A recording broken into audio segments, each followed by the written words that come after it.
istiyorum. Burada DJ sen misin? Hiç DJ'ye benzemiyor. So what's with Eli? Eli's got the plague.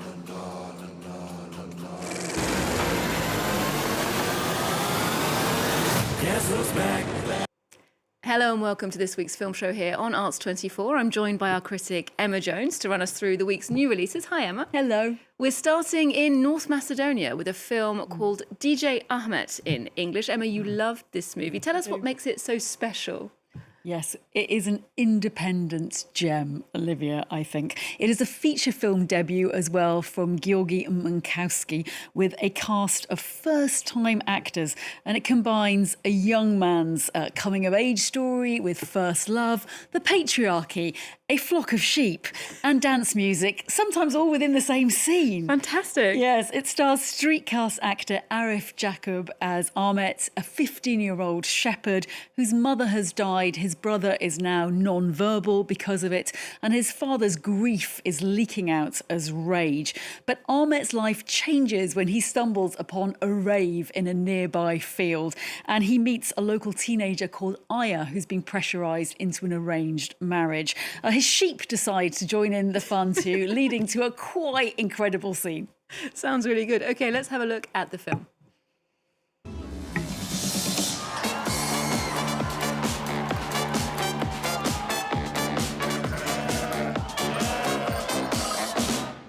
Koyunlara çocuğun gibi bakacaksın.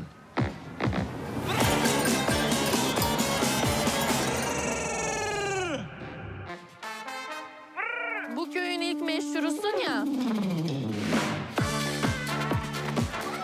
Sana bir şey göstermek istiyorum. Burada DJ sen misin? Hiç DJ'ye benzemiyor. And as well as securing all the sheep, how did the director find the actors? Yes, indeed. I think the sheep were easier. There are open auditions in North Macedonia. Unkovsky says he tried for 5 years to make this film, and he ended up casting the leads after a search for 3,000 young people in North Macedonia. This film works so well for me because it really exemplifies the clash between youth and tradition in some societies, as well as a great exploration of masculinity and the idea that the men in the film shouldn't be allowed to show their emotions. You have tension and tragedy because Ahmet's little brother Naim is dragged to spiritual healers in order to try and cure his speech, and free-spirited Aya might have to run away in order to be free herself. But it's also told with so much humour as well. It also has the best sound system in a movie since Sirat. Oh, makes sense, indeed. And we don't often hear about North Macedonia in the headlines, but we do hear quite a bit about their films. Yes, indeed. DJ Ahmet actually won an audience award at the Sundance Film Festival in 2025. The documentary Honeyland was nominated for an Oscar in 2019. In the same year, a film called God Exists, Her Name is Petrunia also was a prize winner at Berlin, like both those movies a lot. Indeed, punching above their weight for a very small country, I think. Well, next, a deep dive into a psychological thriller, The Plague. This is set at a teenage boys' swimming camp from director Charlie Pollinger. It premiered at last year's Cannes Film Festival. Actor Joel Edgerton is also producing here and starring in the film. Not really about the lighter side of adolescence, I believe. No, indeed. More Lord of the Flies, that kind of feel about the movie. This film is set in 2003, before social media, so it's smartphone free. And so you'd think free of current hot topics such as teenage boys, such as cyberbullying, also the manosphere. But of course, bullying and exposure to toxic masculinity has always been a feature of growing up, as Ben, played by Everick Blunk, finds out when he turns up to summer swimming camp and he's desperate to fit in with a group of new boys. OK, well, let's take a look at The Plague. Pick it up.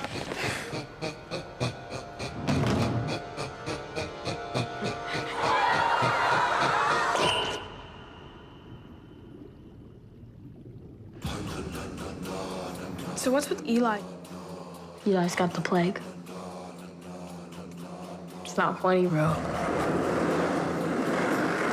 It's like contagious? Incredibly, but only through touch, so if you're exposed, oh man, you just gotta watch yourself like that. So I guess it all rests on the very strong performances from that young cast. Yes, indeed. Joel Edgerton only has a few scenes in the movie, and the performances are very much on these teenagers' shoulders. There's a particular standout performance from Caio Martin as the charismatic class leader Jake, and he's the ringleader of the bullying. So Charlie Pollinger seems to have an uncanny ability to read the minds of boys of this age when it came to writing the script, possibly because some aspects of The Plague were actually based about things he discovered in his own past journals. There is, of course, no plague going around the camp. It's the poor class misfit Eli, played by Kenny Rasmussen, who just has a skin rash, and it's a cruel joke. But the horror element to the film is as the boys begin to take this seriously, so the rash begins to manifest. This is a fascinating and horrifying watch in social dynamics. Ben goes from subservience to defiance to aggression.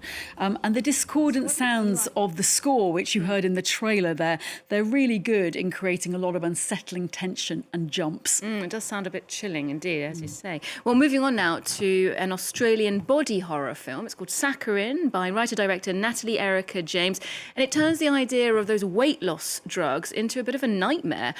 This did make me think of Coralie Farjas' The Substance, of course. Is it in the same vein? Sure, in the sense that both films are about aspects of female self-hatred, I suppose, The Substance with aging, and now Saccharine is about dieting, and very much of the moment, a discussion about weight loss pills and a twist on that kind of thing. So Hannah, the character of Hannah, a compelling performance by Grey's Anatomy, Midori Francis. She is a trainee medic. She seems to be a normal weight, but she's convinced that she is overweight. And when she meets a once overweight friend who is now thin, apparently because of so-called miracle pills, she tests the pills in a lab and finds that they contain human ashes. Okay. Yes, but now comes the real body horror bit. We're not there yet. Hannah decides to grind up the bones of a dead body that she's examining at med school in order to try out a new kind of pill herself, only to be haunted by the person that she's ingesting. Oh, seems reasonable, in fact, and quite revolting. Let's take a look at the film. Thinking of signing up to do this thing. What thing? Oh, just a gym program thing. The reason why you can't lose the weight is because you can't stop. These generous donors will be your first patients. Mostly calcium phosphate. What? Human ash.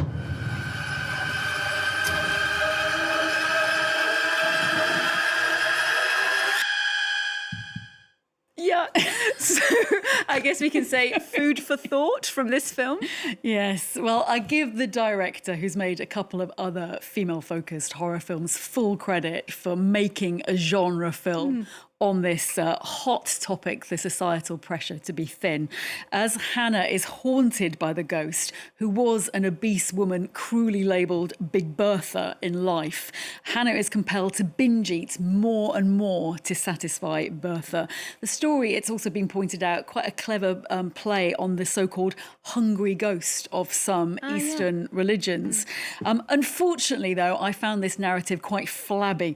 It's 2 hours long, and I found the haunting more gross than frightening, although those scenes are fabulously framed, as you saw previously there, by cinematographer Charlie Soroff.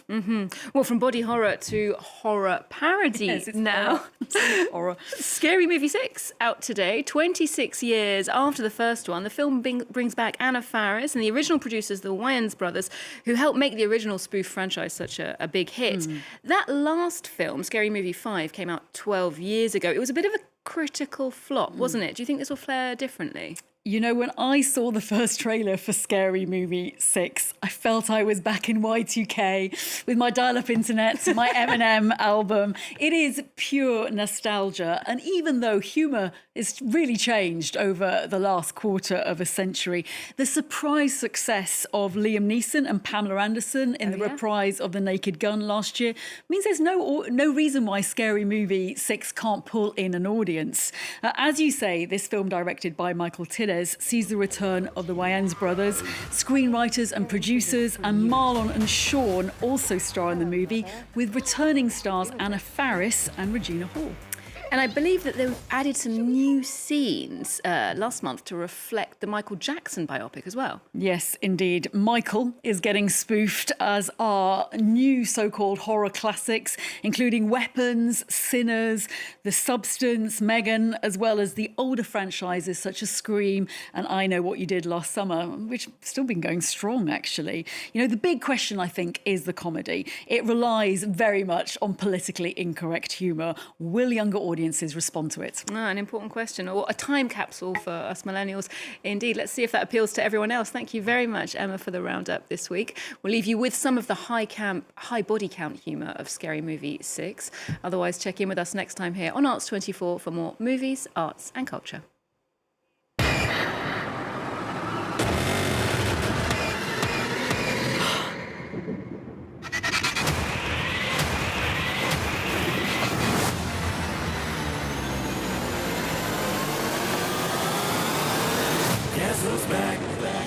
Shit. My God, he stabbed her! Not her! My pronouns are they, them. He stabbed them! We back!